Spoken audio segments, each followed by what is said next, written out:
If your car has been declared a total loss, getting it moved can be a little more complicated than shipping a regular running vehicle. A total loss vehicle may be damaged from an accident, fire, flood, vandalism, or another event, and it may not be safe or even possible to drive. That's why proper total loss vehicle transport matters. A1 Auto Transport notes that moving or removing total loss vehicles can be challenging for owners, insurance companies, and salvage organizations.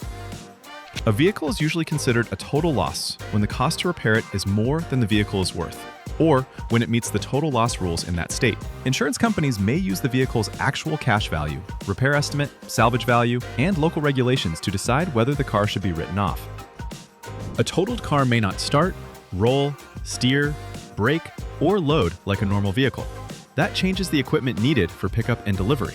If the vehicle can still roll, a winch may be enough.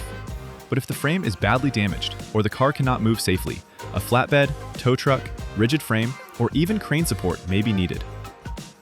There are a few common ways to move a total loss vehicle.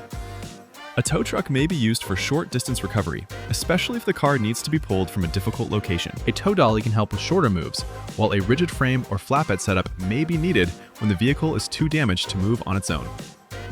The cost to transport a total loss vehicle depends on the distance, vehicle size, weight, condition, pickup location, and the equipment needed. A heavier vehicle will usually cost more to move. A car that still rolls and steers is usually easier to load, while a severely damaged vehicle may require extra labor, winching, or lifting equipment. Before moving the vehicle, make sure the total loss status is properly documented with your insurance company. You may need claim information, release paperwork, title documents, or instructions on where the car should go next, such as a salvage yard, body shop, auction, storage lot, or dismantling facility. Because total loss vehicles can require special handling, always ask for a written estimate before booking transport. A good quote should explain pickup and delivery locations, vehicle condition, equipment needs, insurance coverage, and any extra charges for winching, loading, storage, or difficult access.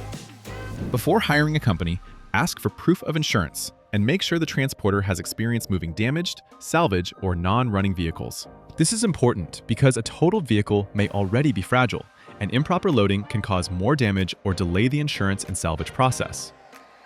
Before pickup, remove personal items, take photos of the vehicle's condition, confirm whether it rolls or steers, and tell the transporter about missing wheels, frame damage, or locked brakes. The more accurate your information is, the easier it is for the carrier to bring the right equipment the first time.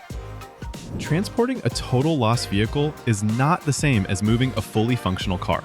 It takes the right equipment, proper paperwork, and a transporter that understands salvage and non-running vehicle moves. For reliable total loss vehicle transport, visit a1autotransport.com today and request a free shipping quote.